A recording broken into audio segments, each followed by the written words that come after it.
Olá, meus amigos, sejam bem-vindos a mais uma roda de samba ao vivo. E hoje a roda de samba é também literária. Estamos recebendo meu amigo Marcelo Moutinho. Marcelo, obrigado pela tua presença. Obrigado a você pelo convite.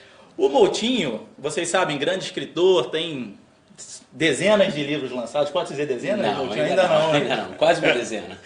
E é um dos organizadores desse livro Conversas de Botequim, que é um livro fantástico de 20 contos inspirados em canções de Noel Rosa. O Noel Rosa, na semana passada, a gente celebrou os 80 anos da morte do poeta da Vila, né? Ele morreu em 1937, com 26 anos apenas, né? Muito novinho. E para celebrar esses 80 anos, a Mórola Editorial está lançando o Conversas de Botequim, com 20 escritores escrevendo contos a partir das canções do Noel Rosa. Primeiro, Moutinho, como é que surgiu a ideia? O Moutinho é organizador com o Henrique Rodrigues, né? São dois os organizadores do livro. Primeiro, como é que surgiu a ideia de fazer esse livro de contos inspirado nas canções do Noel? A história é até curiosa, viu, Léo? Porque o Henrique Rodrigues tinha organizado há alguns anos um livro inspirado em canções do Beatles, chamado Livro Branco. E na ocasião, a Prefeitura do Rio fez um evento com alguns dos autores tocando música dos Beatles, e o Rui Castro enviou um comentário para a coluna do Anselmo Góes, dizendo, se fosse a Prefeitura de Liverpool, ok, mas a Prefeitura do Rio poderia apoiar um evento de contos inspirados em Noel Rosa. E aí aquilo que foi uma alfinetada, bem humorada, mas ainda assim uma alfinetada, o Henrique falou, nossa, tá aí. Tem uma ideia, tem a gênese de um projeto aí. O Henrique deve ter ficado puto da vida na época e depois falou, isso faz sentido. Ele ficou. Ele ficou. Eu, como conheço o Rui, falei, não foi por mal, é uma coisa do Rui mesmo, essa coisa de cultuar a cultura brasileira e a cultura feita no Rio de Janeiro. E aí o Henrique me chamou, pelas minhas ligações com o samba, com esse mundo, né, da crônica do samba, me chamou para ajudar. Acabou que a gente levou esse projeto para a Mórola, né, onde eu já tenho um outro livro com o Luiz Antônio Simas, e eles compraram imediatamente, adoraram a ideia, e a partir daí a gente começou a convidar autores. E a Mórola fez um ótimo trabalho, vocês conseguem ver, peraí que está um reflexo aqui, então tá aqui, pronto. Conseguem ver aí uma caricatura de Noel, e o livro está muito, muito bonito assim, graficamente, né? Ficou uma obra muito bacana. Um abraço para a turma da Mórola, né? Para o Vitor, para a Mariana, para a turma toda lá. E aí vocês, quer dizer, vocês primeiro selecionaram os autores, ou vocês já queriam selecionar músicas? Como é que vocês fizeram? Não, a gente primeiro pensou nos autores, porque qual era a nossa ideia? A gente queria um livro com muita variedade de estilo e de localização. Então, a gente não queria um livro concentrado só de autores do Rio de Janeiro, por exemplo, né? Então, tem vários autores do Rio, mas tem autores do Paraná, de São Paulo, de Minas Gerais, do Nordeste, enfim. E estilos também diferentes. Autores que lidam mais com a literatura experimental, outros com uma literatura mais tradicional, vamos dizer assim, de uma história mais linear, mais ligada à tradição literária brasileira clássica. Então a gente quis que essa variedade ela aparecesse no elenco, né? E esses autores tiveram total liberdade para a escolha das músicas. Eles próprios escolheram as músicas. Exatamente. Né? Era ou a música da qual mais gostasse, ou a música que achasse que suscitaria uma história ficcional interessante. Agora, o bacana é que cada um usou a música de uma forma diferente, né? Totalmente. Alguns falaram sobre a temática que o Noel trabalhou na música, outros utilizaram o título só como uma inspiração, né? Outros falaram sobre o universo ali que percorria aquela letra, né? Deve ter sido muito surpreendente para vocês receber as obras, né? Às vezes daquele verso o autor puxava uma história ficcional, né? Às vezes o contexto da música, por exemplo, o conto de Ney Lopes sobre o Mulato Bamba é um conto muito calcado na história do personagem de Noel, sobre quem Noel fala na letra da canção. Por Causa da Hora, que é uma música até desconhecida, que o Flávio Isaac escreveu sobre, fala do horário de verão. Quer dizer, era uma questão sobre o horário de verão da época, de querer acabar com o horário de verão, que acaba ressonando nos dias de hoje. O que eu acho curioso é que, por mais que essa variedade temática tenha acontecido, tem uma marca que eu penso que virou a marca do livro, que é dialogar com contemporaneidade. Porque se você pegar o Noel, ali nos anos 30 e tudo mais, ele está falando das transformações pelas quais o Rio de Janeiro passava. Ele está falando, por exemplo, da introdução da fala no cinema. Né? Cinema mudo. Ele está falando sobre aquela turbulência que acontecia no ambiente urbano, né? do Brasil e no Rio de Janeiro particularmente. E os autores quer dizer, os autores da antologia, também falam disso, de temas que, por exemplo, não são da época do Noel. Você aparece no conto da Luísa Geisler, aparece no Cabaré da Lapa, aparece um bar com um DJ, Sim. aparece diálogo via WhatsApp, né? No meu conto sobre 3 apitos aparece a questão do HIV e da AIDS, quer dizer, são questões e temas que não estavam presentes na época do Noel, mas que estão presentes no diálogo com a obra dele, porque assim como ele falou da contemporaneidade do seu tempo, era um homem muito ligado ao que acontecia no seu tempo, eu acho que esses autores preservaram isso, só que transportando para os tempos atuais. E isso deve ser tão rico para um artista, né? Imaginar que a sua obra, né, 80 anos depois, né, você falando de uma coisa da sua época, a sua obra 80 anos depois pode suscitar questões de outras épocas que você nunca imaginaria. Exatamente. E eu acho que isso tem muito a ver com o tema do Noel, esse tema da rua, né? Um cara que estudou no São Bento, que era de classe média, mas que frequentava o morro e dialogava com os sambistas das favelas. Ele conseguia fazer muito bem essa ponte morro-asfalto, né? Esse encontro tão poderoso para a cultura brasileira, né? Para a cultura do Rio de Janeiro. Esse encontro é um encontro de síntese muito poderoso, né? Que as escolas de samba estão aí para mostrar, né? E o Noel conseguia fazer isso, e eu acho que aí, sobre o aspecto formal, a gente tem que pensar como ele tirou o fraco e a cartola da letra de música, né? Aquela letra de música muito elaborada, muito parnasiana, né? Ela no Noel, ela o tempo todo é coloquial, ela está muito próxima da crônica, né? Muito próxima da fala, né? Daquilo que se ouve na rua. E muito talvez dessa experiência dele, ele tenha tido também nessas trocas com pessoas de todos os estratos sociais, dúvida, né? Sem assim, dúvida. Não convivendo só naquele ambiente onde ele havia sido criado. Sim, né? e ouvindo, né? Quer dizer, essa troca, porque a troca ela pressupõe que você escute também, claro, né? Eu escuto muitas vezes uma tese quando se fala em cultura na cidade, tem que levar cultura para o subúrbio, levar cultura para a periferia. Não, gente, a cultura, o subúrbio tem cultura, produz cultura, a periferia produz cultura. O importante é o diálogo dessas diferentes culturas, não se leva a cultura para lugar nenhum, né? É verdade. Agora, é bacana, você citou Aliás, vamos falar dos autores aqui, vou aproveitar para falar o nome de todos os... São 20 contos, né? Cada um com um autor. Os autores são Aldir Blanc, Alexandre Marques Rodrigues, Ana Paula Lisboa, Cíntia Moscovitch, Fernando Molica, Flávio Isaac, Henrique Rodrigues, Ivana Arruda Leite, Lucy Colim, Luísa Geisler, Manuela Oiticica, Marcelino Freire, Marcelo Moutinho, Maria Esther Maciel, Ney Lopes, Rafael Galo, Rafael Vidal, Sérgio Léo, Socorro Acioli e Verônica Stiger. Então vocês podem perceber aí uma variedade, eu acho, inclusive uma presença feminina muito forte, né? Muito forte, o que é muito bacana. Agora, o interessante, e eu tinha prestado um pouco de atenção nisso, nessa presença feminina forte, quase metade das autoras dos autores de mulheres. Agora você, no teu conto, e o Rafael Galo, no conto dele, fazem contos sob uma ótica feminina. Sim. Né? Isso você acha que é uma leitura a partir de alguma característica de Noel, ou foi uma escolha de vocês livre, digamos? No meu caso, assim, 3 apitos... Todo mundo conhece mais ou menos a história, né? Que Noel se apaixona por uma funcionária da fábrica de tecidos, que na verdade não trabalhava na fábrica de tecidos, né? Ele se engana porque um dia ela está com a quentinha dela lá, mas ela trabalhava numa outra fábrica, ela não trabalhava na fábrica onde é hoje o supermercado Extra, né? Então a narrativa ali é a narrativa de um homem apaixonado por uma mulher e tentando conquistá-la. É uma história de amor, é uma música de amor, né? É uma história de amor. E eu continuei fazendo uma história de amor, só que eu quis inverter o narrador, quer dizer, a mulher narrando, e os 3 apitos aí se transformam nos sinais que o aplicativo da personagem principal, que tem HIV, que é soropositiva, tocam para lembrá-la de tomar o remédio. São os 3 apitos dos alarmes, né? Os 3 apitos dos alarmes, e ao mesmo tempo esses apitos remetem à relação dela que terminou quando ela deu a notícia do HIV.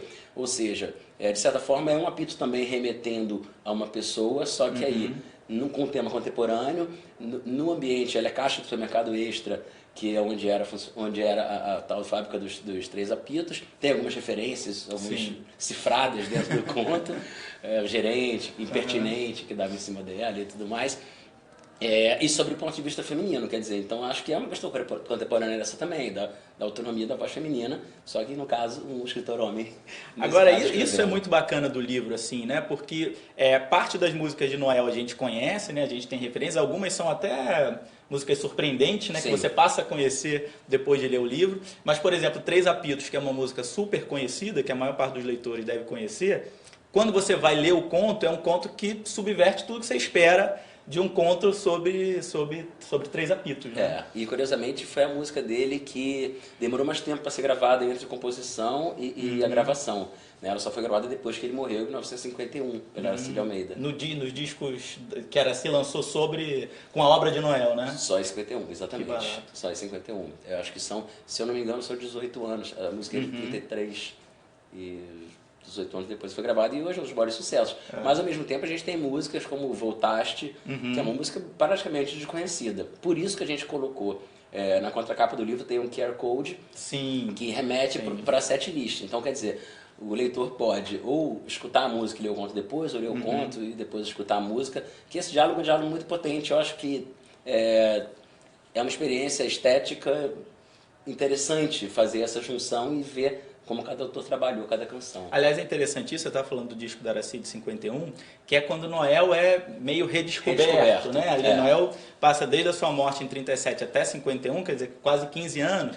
Ali meio ninguém falava muito nele, né? Ele não estava nesse panteão dos grandes compositores, músicos, enfim, artistas da época, né? E depois de 51 para cá, então ele adquire essa... E Araci, no caso, se torna uma cantora de boate, nas chamadas boates ali pré-bossa nova, uma cantora de boate muito conhecida, né?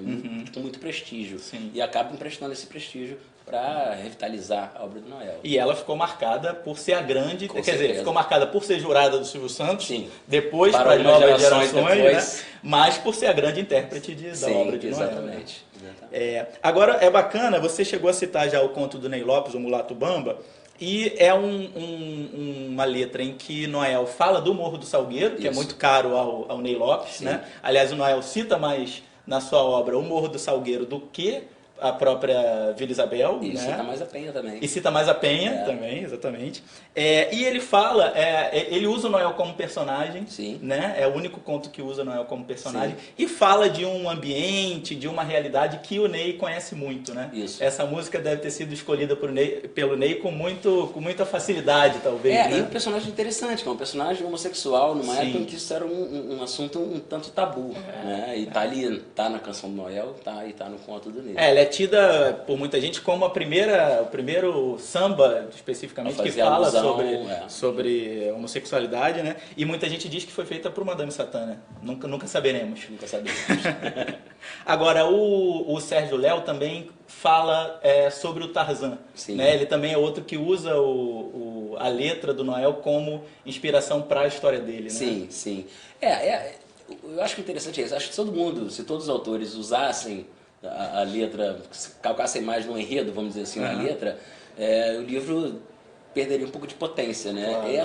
Essas variações que me parecem muito interessantes. Tem um dos contos, inclusive, que o personagem detesta no Rosa. Isso foi... Agora, eu até separei aqui uma música que é Pela 10ª Vez, que é o conto, se eu não me engano, da Manuela, exatamente. Verdade, Oiticica. Da Manuela Oiticica.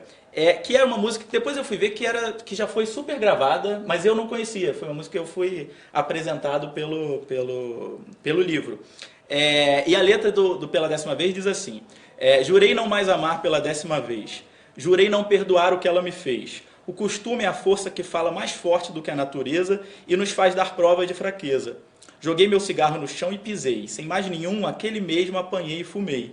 Através da fumaça neguei minha raça, chorando a repetir. Ela é o veneno que eu escolhi para morrer sem sentir. Senti que o meu coração quis parar quando voltei e escutei a vizinhança falar. Que ela só de pirraça seguiu com praça, ficando lá no xadrez. Pela 10ª vez ela está inocente, nem sabe o que fez. Então a música do Noel já é uma crônica, né? Ele tinha muito essa característica, né? E isso é uma dificuldade maior, acho eu, para o escritor, né? Que vai ficcionalizar aquela história. Porque você tem que tomar cuidado para não repetir simplesmente a trama que está descrita na canção, né? E acabar sendo uma diluição da força que aquela canção tem. Por isso, o mais importante é o diálogo mesmo, é o diálogo criativo, né? Usar aquela potência estética que está escrita na canção para criar alguma outra coisa tão potente quanto em outro âmbito, que é o âmbito literário. Ver o que aquilo te desperta, né? O que aquilo te mobiliza, né? Seja subvertendo, seja dialogando com, né? Seja homenageando, né? Das várias formas. O Noel chegou a escrever 259 canções. É um cara que teve uma produção, né, incrível, né? Morreu com 26 anos. Eu me lembro dos meus 26 anos e quando eu lembro do Noel eu fico envergonhado do que eu produzi até os meus 26 anos. Com certeza. E você consegue ver, assim, você deve ter, enfim, mergulhado, até por conta desse livro, um pouco mais na obra do Noel e tal. Você consegue ver alguma linha temática ou alguma característica que, de alguma forma, une, assim, essa obra e que você pode perceber no livro? Ou ele era um cara que fazia mais crônicas pontuais sobre assuntos pontuais e que, de alguma forma, estão representados aqui? Eu acho que, assim, eu vejo como um grande traço da obra do Noel, tirando do ponto de vista formal, que é aquela questão do coloquial, da língua da rua, a ideia de um compositor que vive a cidade, né? Que vive a cidade na plenitude. Não é um compositor do âmbito da casa, é um compositor do âmbito da rua, do âmbito das esquinas, de onde se dão os encontros, de onde as coisas acontecem, de onde surgem as gírias, de onde surgem os modismos, né? De onde surgem dramas também. E por isso ele é muito próximo do cronista, né? Eu acho que o cronista tem essa perspectiva de andar na cidade muito ligado, né? Tem uma frase do Walter Benjamin, do ensaísta. Ele escreveu um livro sobre a Berlim da época dele, e ele diz que o escritor, e aí por consequência o cronista, o ideal é que ele ande na rua como se ele estivesse numa floresta. Porque quando a gente anda na rua muito desligado, a gente tende mesmo se a gente anda nos mesmos ambientes, caminha nas mesmas ruas, nos mesmos espaços, a gente para de perceber um pouco, né? Para de apurar os sentidos. E a frase do Benjamin, ela se refere a essa ideia de andar na floresta, porque na floresta você está em perigo o tempo todo. Você tem que ficar de sentidos apurados. Tem que estar atento, Você tem que escutar o barulho de um animal, o farfalhar de uma folha, para se orientar ali de certa forma. Então, quando você passa, o cronista, o artista, o criador, passa a andar na rua com esse cuidado, que é o cuidado do sentido aguçado, e eu acho que o Noel era muito isso, né? Ele percebia, né? Porque estava de olho, estava conversando com as pessoas, estava ouvindo, estava falando. Ele acaba levando isso para sua obra. Isso, no caso do Noel, para mim é muito claro. E talvez se o Noel estivesse aí hoje compondo, estaria falando de alguns desses temas que os autores falaram. Que estão presentes aqui. Exatamente. Né? Eu mergulhei também muito na obra do Noel quando eu escrevi um livro sobre a Vila Isabel, a escola de samba, né? E aí a Vila Isabel é de 46, ela é fundada em 46, e o que mais me chamou a atenção quando eu comecei ali a escarafunchar a história da vila é que o mito fundador da Vila Isabel, e que a todo momento a escola se refere a ele, é evocado, não conheceu a escola de samba, porque morreu em 37. Sim. E eu fiquei aqui, caramba, é como se o Cartola não conhecesse a Mangueira, né? Ou como se o Paulo da Portela não conhecesse a Portela, Silas de Oliveira não conhecesse o Império, né? Aquilo para mim foi perturbador, assim. E aí até a minha opção foi contar a história da vila para Noel Rosa, né? Porque ele é o cara que mais devia conhecer a história da Vila Isabel, né? E a gente pensa o quanto ele foi embora cedo, né? Muito cedo. Morrendo em 37, né? Contemporâneo de Cartola e de a gente pode tantos imaginar outros. O tamanho dessa obra, né? Se ele tivesse ficado mais tempo por aqui. Pois é. Agora, a gente teve o lançamento, né, Moutinho, no sábado na Folha Seca, e você vai ter um evento no dia 21 na Flist, não é isso? Isso, na Festa Literária de Santa Teresa, lá em cima, também com samba, assim como foi no sábado passado, vai ter uma roda tocando as músicas do livro. Ah, que ótimo. E eu estarei lá com o Henrique Rodrigues, que é outro organizador, conversando um pouquinho sobre os contos. E você e o Henrique também escreve um conto, né? Sim, escreve Mulher Indigesta. E como é que foi, no teu caso específico, escolher a música? Essa escolha, que você deve pegar ali 259 músicas na tua frente. Como é que é a escolha? Eu fiquei muito em dúvida entre Pra Que Mentir e Três Apitos. Porque Pra Que Mentir eu acho que é uma música que também ela suscita uma boa história curta, ficcional, né? Mas, como eu tenho literariamente feito uma opção por registrar as áreas suburbanas, as áreas de classe média baixa e tal. Eu achei que eu nunca tinha escrito sobre Vila Isabel, aquele entorno ali, e me deu vontade de falar sobre aquelas ruas e tudo mais. E Três Apitos acabou me dando essa oportunidade. É perfeito para isso. Aliás, para quem mentir, entrou no livro, Entrou né? no livro. Você ia brigar com a Cíntia pela... ela escolheu depois. Agora, o conto é um gênero que te atraiu desde sempre na tua carreira de escritor, né? Eu tenho, na verdade, 4 livros de contos, né, e um de crônicas, crônicas que foram publicadas e depois reunidas no livro, mas o conto é o meu gênero, assim, o gênero onde eu me sinto à vontade para escrever, para ser escritor, né, de fato. Né? Você vê alguma peculiaridade assim na tradição brasileira, digamos, de contos, Moutinho?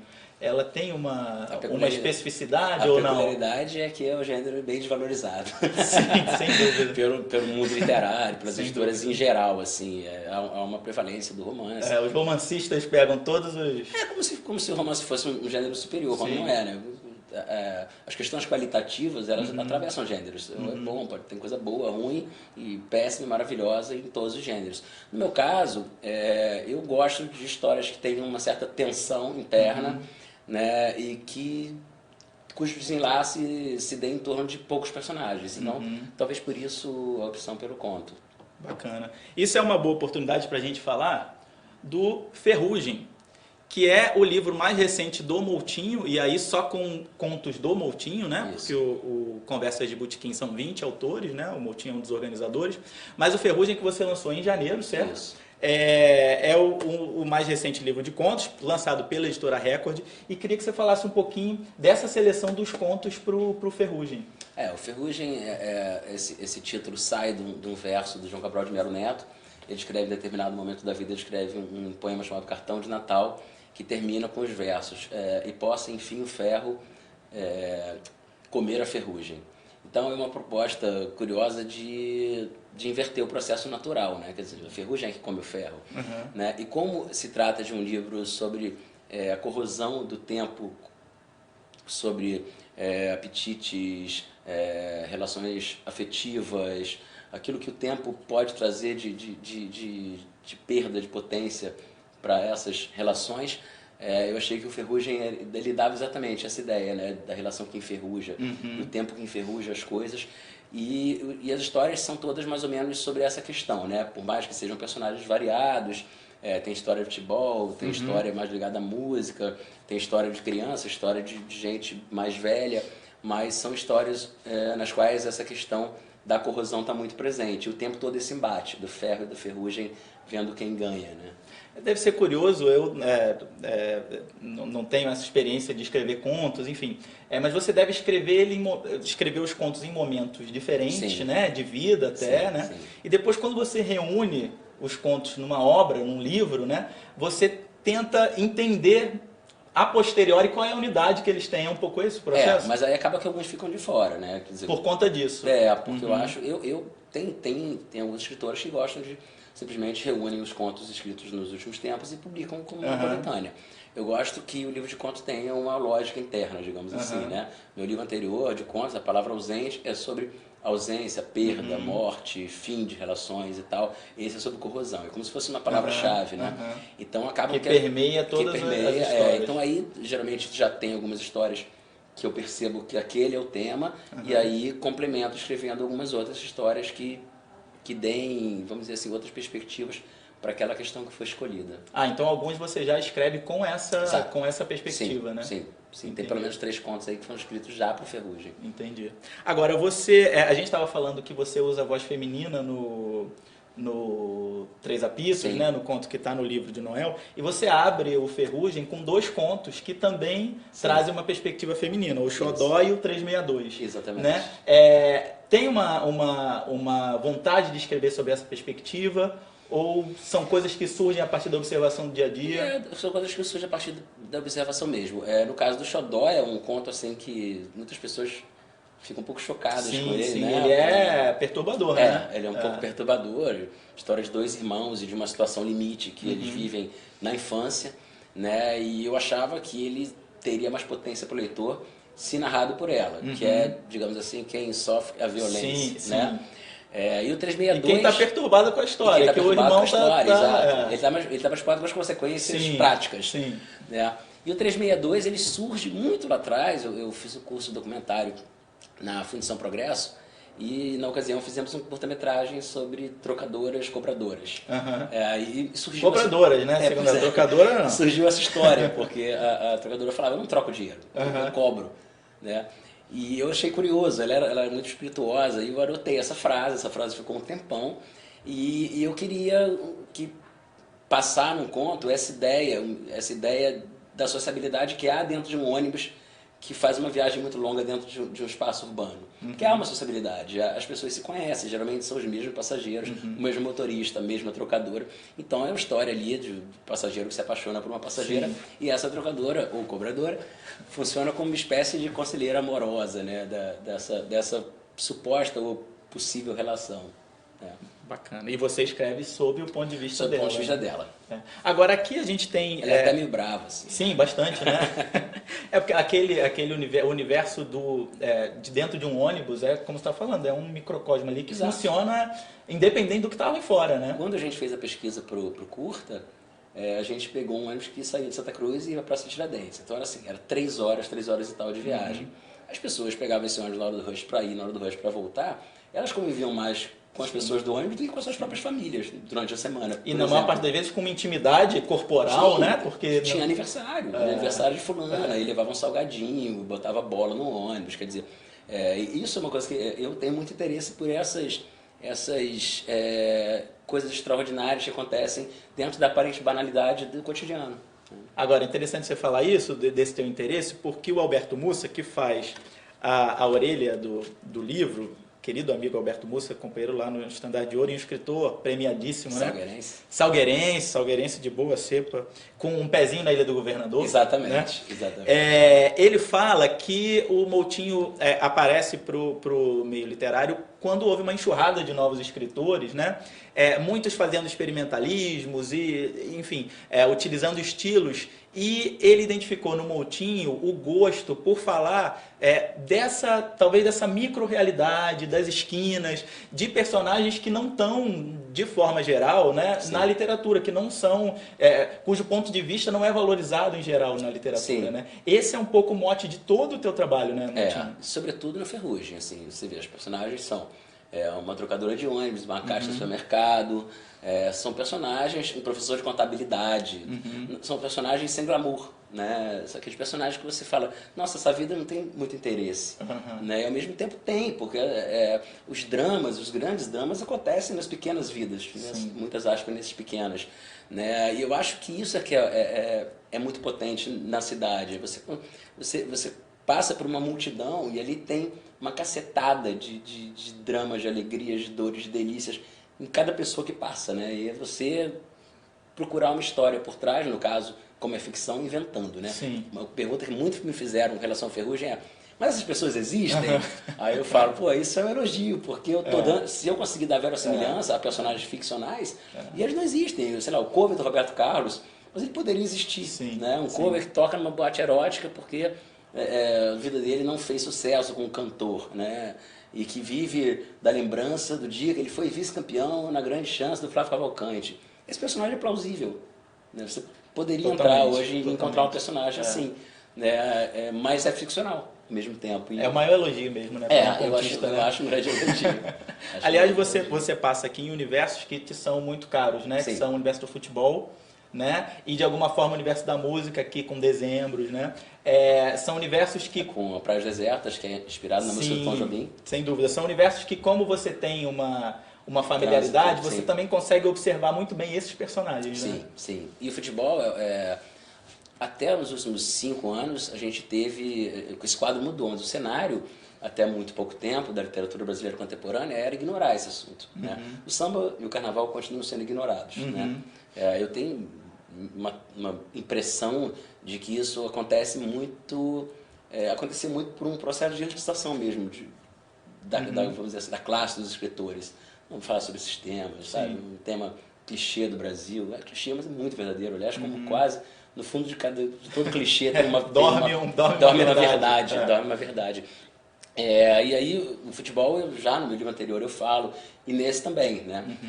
Mas o futebol realmente ganhou nos últimos anos, tem o livro do Sérgio Rodrigues, o Drible, sim, e outros livros que surgiram muito interessantes, trazendo essa questão, não sei nem se foi não o caso do Sérgio, mas o caso da Copa aqui pode ter estimulado a publicação de livros nesse sentido. Mas é um tema também que muito me interessa e que é sempre um desafio escrever sobre futebol, porque o futebol, um jogo de futebol, ele já é um acontecimento tão dramático em si, que muitas vezes você escrever sobre aquilo, você também acaba sendo rarefeito e não conseguindo reproduzir nem minimamente o drama daquilo, né? Então eu acabo pegando personagens do entorno, como o caso do Gandula, sim, que é o menino que queria ser jogador de futebol e acaba sendo o Gandula da final do 8 time dele, 10 meninos, né? Que é um time inspirado no América, o Vila Rica, mas é inspirado no América, aquele time que muitas vezes ameaçava chegar e acabava não conseguindo ser campeão. E o Domingo no Maracanã, que sim é um conto crítico assim com relação ao que se fez com o Maracanã, bem atual, né? Bem atual. Ele foi escrito quando todo mundo achava maravilhosa a transformação do Maracanã. Em arena. Em arena. E ele acabou sendo publicado no momento em que todo mundo viu no que deu esse processo todo, ou boa parte das pessoas viu. E ele é um conto ponto crítico, então por isso que ele, sei lá, essa personagem que também é uma menina, né? Ela acha nas obras do Maracanã esse lugar onde estão guardados magicamente todos os lances que quase aconteceram, né? E aí eu cito explicitamente o Bangu e Curitiba da final de 85, porque também eu acho que assim, já que eu quero falar daquilo que é pequeno, daquilo que não tem glamour, essa é a grande final do brasileiro, sim, nesse sentido, né? É o Bangu, que é um time suburbano, um time de história ligado aos negros, aos operários, e que não é um time assim do primeiro patamar, né, dos times brasileiros. Então, se a opção é por falar do pequeno... É o protagonismo dos coadjuvantes. O protagonismo dos coadjuvantes. O momento dele. Boa definição. Né? Boa definição. Agora, você falou de um estilo fantástico, de um realismo fantástico, né? Você usa também no... Caiu uma estrela na minha sala. Isso. Né?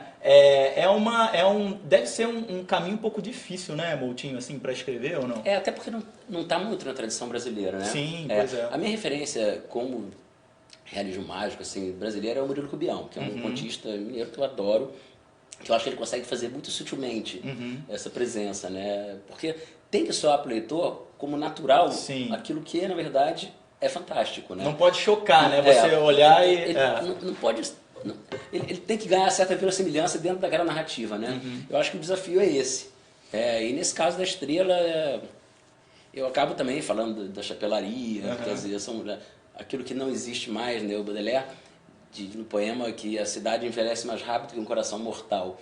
Então a gente tem uma relação com os lugares da cidade, com, sei lá, um armazém, um bar, né? Uma padaria, uma relação afetiva que muitas vezes ela é quebrada quando aquele lugar se transforma em outra coisa. Sim. É isso, né? Quando fecha, né? Quando a gente sofre, vai lá beber a livraria que fechou, parece, né? Que tirou uma parte da sua vida, né? Então, nesse sentido, acho que a literatura é legal para dar uma certa eternidade para esses espaços, né? No meu caso, eu faço isso muito na crônica, né? Na crônica, aí sim, porque eu falo de bares que existem ou que existiram, de lugares que existem ou que existiram, mas no conto eu também tento, pelo menos, ainda que não sejam referências realistas, a chapelaria Estrela Distante não existe, que eu saiba.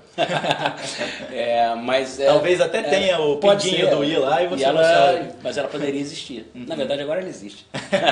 Acho que esse lugar aí que você está falando é muito o do livro O Meu Lugar, né? Sim. Que também organizado por você, né? Que fala de bairros do Rio de Janeiro, né? Também diversos escritores escrevendo sobre cada um desses lugares, que são os lugares que estão na nossa memória, né? Na verdade. O meu lugar é o lugar do afeto, né? É o lugar do afeto. E muitas pessoas até falam, você morou lá, às vezes a pessoa morou pouco tempo naquele lugar, mas desenvolveu com aquele lugar uma relação afetiva. Múcia mesmo escreve sobre o Grajaú, Múcia mora no Leblon já há muitos anos, mas ele tem uma relação com o Grajaú, que é uma relação... eu moro em Botafogo e minha relação com Madureira é muito mais potente ainda hoje. Né? Do que com Botafogo, onde você mora hoje, né? Do que com Botafogo. Pois é. Agora você, nesse livro, a gente estava falando do futebol e do samba, Sim. né? Você disse que o futebol acabou recentemente ganhando algum protagonismo, né, na cena literária. Sim. O samba não, né? Não. O samba ainda não rompeu essa barreira. O samba né? e o carnaval continuam um pouco de fora dessa literatura brasileira contemporânea. Claro, existe, tem, mas não é, digamos que não é um tema tão presente quanto é na realidade do dia a dia brasileiro, né? No meu livro anterior tem até um conto passado numa escola de samba. Nesse, essas relações são um pouco mais turvas, mas tem, por exemplo, dezembros que faz relação à Rádio Nacional, quer dizer, a Eurivelto Martins, aquelas canções daquele momento de glamour, mas também pegando o personagem desglamorizado dali, né? Mas te transporta um pouco para aquele... Sim. E também, voltando a falar do lugar, né? Assim, o prédio da Rádio Nacional como lugar de memória que quando você vê aquilo se perder, é uma parte de você que se vai. Né? Exatamente. Eu lembro até do samba enredo do Arlindo Cruz lá para o Império, né? Hoje à noite não é mais um inocente arranha-céu. De 2001, né? 2001. É verdade. E o Império Serrano, hein, Moutinho? Estado de graça, de glória, né? Mas estamos com o desafio agora de ficar no especial para firmar, né? Que esse é o primeiro desafio, é o momento mais difícil, que é a subida em geral. A lógica da coisa é feita para quem sobe cair. Sim. Né? E esse é o momento da gente firmar o nosso lugar de volta no grupo, que é o nosso grupo de origem, né? De tradição, e para começar a pensar voos mais altos a médio prazo. Moutinho, para quem não sabe, é um imperiano de fé e não cansa, né? Desfilo Agora, um império que está já há alguns anos no segundo grupo, né? Na Série A, é o maior período da história do império no segundo grupo. Ele começa a tomar um pouco, né? Para quem está de fora, para quem não está no império, esse lugar da memória somente, né? O lugar de você relembrar o que foi o Império. O que você acha que se desajustou nesse caminho? Foi o Império ou foi o entorno que impediu que uma escola desse tipo... Foi um conjunto das duas coisas, né? Houve uma mudança na lógica do carnaval, do que se quer de uma escola de samba, né? O que se quer hoje de uma escola de samba é muito mais que ela faça um bom desfile no dia do carnaval, e o Império Serrano é uma escola que ainda é um grêmio recreativo. Né? Ele funciona o ano todo, você tem jongo, você tem a feijoada, as pessoas se encontram, é um lugar de sociabilidade. Né? E nisso houve um confronto de lógicas que eu acho que foi um pouco responsável. Evidentemente, não se pode falar também que não houve uma sequência de erros de gestão. Internos, né? Houve erros de gestão. E houve também um certo conflito com quem administra o carnaval. Acho que desde o Upa de Cumbum, que era um samba muito crítico, né?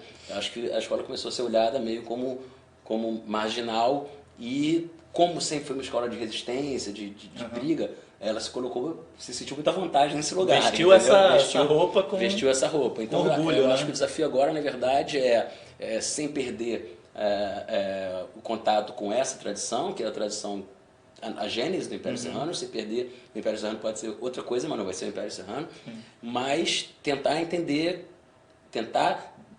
trabalhar o carnaval dentro da lógica de hoje, sem perder o contato com aquilo. Tentar compatibilizar as duas coisas. Exatamente, né? É isso.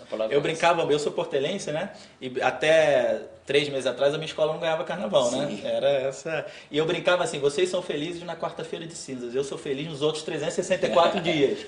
Que é isso, a escola que é pulsante, que tem uma... Mas tá aí, você deu um bom exemplo. Eu acho que a Portela conseguiu porque a Portela, ela, embora não tenha ficado numa posição à margem, como o Império ficou, não tenha ido para o grupo de acesso e tudo mais, mas ela passou por uma crise inclusive de identidade, né?